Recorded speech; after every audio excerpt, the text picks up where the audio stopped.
यावद्बद्धो मरुददेहे यावश्चित्तं निराकुलम् यावद्दृष्टिर्भुवोर्मध्ये तावत् कालं भयं कृतः। जब तक शरीर में सांस रोक दी जाती है, जब तक मन अबाधित रहता है और जब तक ध्यान दोनों भवों के बीच लगा है, तब तक मृत्यु से कोई भय नहीं है। आज हम ध्यान और उसके विविध प्रकारों के बारे में जानेंगे। हमारा भारतवर्ष अनगिनत कलाओं की जन्मभूमि है। हजारों वर्षों से पूरी दुनिया संगीत, चित्रकला, स्थापत्य कला आदि क्षेत्रों में भारत का लोहा मानती आई है। इन सबसे भी पहले हमारे पूर्वजों ने मन एकाग्र करने की कला विकसित की, जिसे हम ध्यान कहते हैं। उन्होंने मन को एकाग्र करने के सैकड़ों तरीके ढूंढ निकाले।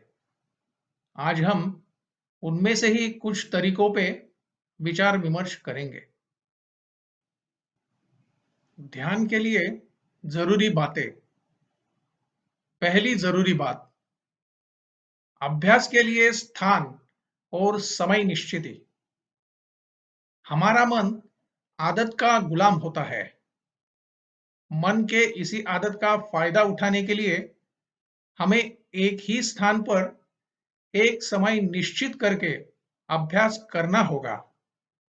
एकांत स्थान और सुबह या शाम का समय अभ्यास के लिए आदर्श है। दूसरी जरूरी बात, बैठने का आसन। बैठने के लिए स्वच्छ और नरम वस्त्र का आसन हो, जिससे मन एकाग्र करने में परेशानी न हो। तीसरी जरूरी बात, बैठने की पद्धति। अभ्यास के लिए कोई खास बैठने की पद्धति नहीं है। हमारी कमर, पीठ और गर्दन सीधी रेखा में हो और जिस आसन पद्धति में हम ज्यादा वक्त बिना किसी परेशानी के बैठ सकते हैं, वो चुने। चौथी जरूरी बात, विरुद्ध विचारों के लोगों से परहेज करना। कुछ लोग होते हैं जो दूसरों के कामों में हमेशा गलतियां निकालते हैं, या कोई कुछ नया कर रहा हो तो उनका मजाक उड़ाते हैं। फलस्वरूप हमारा मन भ्रमित होता है और हम जो काम कर रहे हैं उसके प्रति श्रद्धा खो देता है। इसी को ध्यान में रखते हुए ऐसे विरुद्ध विचारों के लोगों से हमें परहेज करना होगा। पांचवी जरूरी बात, ध्यान की अवधि। ध्यान की अवधि धीरे धीरे बढ़ाए।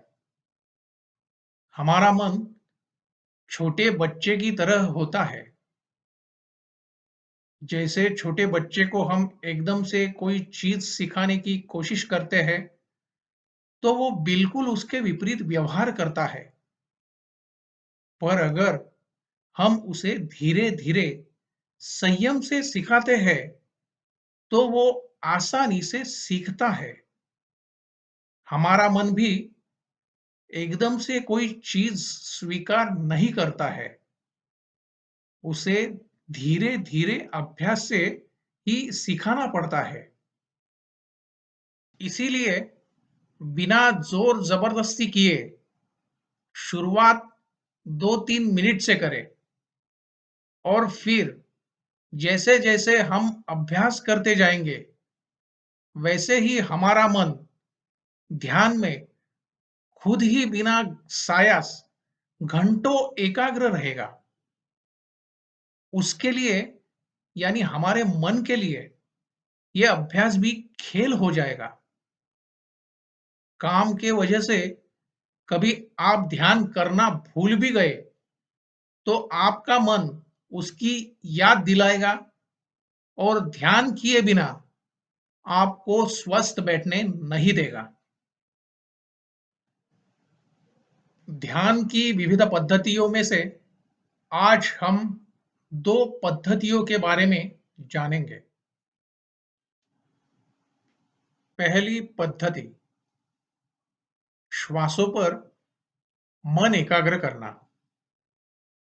ध्यान का अभ्यास करते हुए हमारे पूर्वजों को ये बात समझ में आ गई थी कि हमारे विचारों का हमारी सांसों पर और हमारी सांसों का हमारे विचारों पर सीधा प्रभाव पड़ता है। इसी को ध्यान में रखते हुए मन को काबू करने के मकसद से उन्होंने सांस पर मन को एकाग्र करना शुरू किया और एक पद्धति विकसित की। इस पद्धति में हमें आंख मूंदकर हमारे श्वास और उच्छ्वास पर, मतलब सांस अंदर लेने और बाहर छोड़ने की क्रिया पर मन केंद्रित करना होता है। शुरुआत में कुछ सेकंडों के लिए भी श्वासोच्छ्वास पर मन केंद्रित करना बहुत मुश्किल लगता है और निराशा आती है। पर अगर हम हार न मानते हुए अभ्यास जारी रखते हैं तो जल्द ही उसके परिणाम दिखाई देने शुरू होते हैं। दूसरी पद्धति, सकारात्मक विचारों पे मन केंद्रित करना। सकारात्मक विचार हमारे मन को शांत करते हैं, फलस्वरूप हमारी सांसें भी सामान्य हो जाती है। इस पद्धति में ध्यान करते समय हमें कोई भी एक सकारात्मक विचार लेकर उस पे मन केंद्रित करना होता है। ध्यान करते समय हम कुछ भी सोचे, उसका संबंध उस चुने हुए सकारात्मक विचार से होना चाहिए। हमारा मन उसी विचार के चारों ओर घूमना चाहिए। धीरे धीरे अभ्यास से ही ये कला साधनी होती है।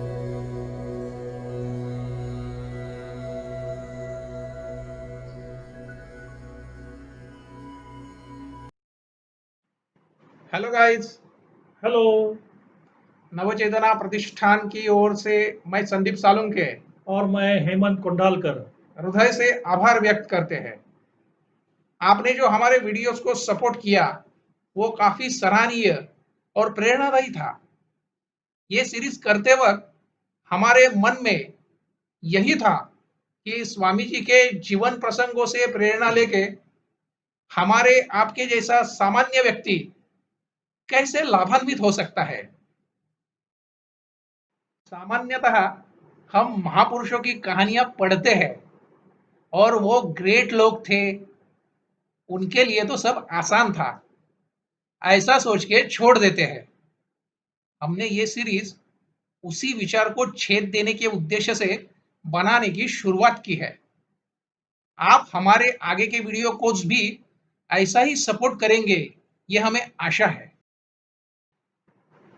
इस श्रृंखला के शुरुआत में हमने स्वामी जी के अलग-अलग पहलुओं के बारे में आपको बताया था, जिसमें से हमने पहला पहलू देखा उनकी एकाग्रता।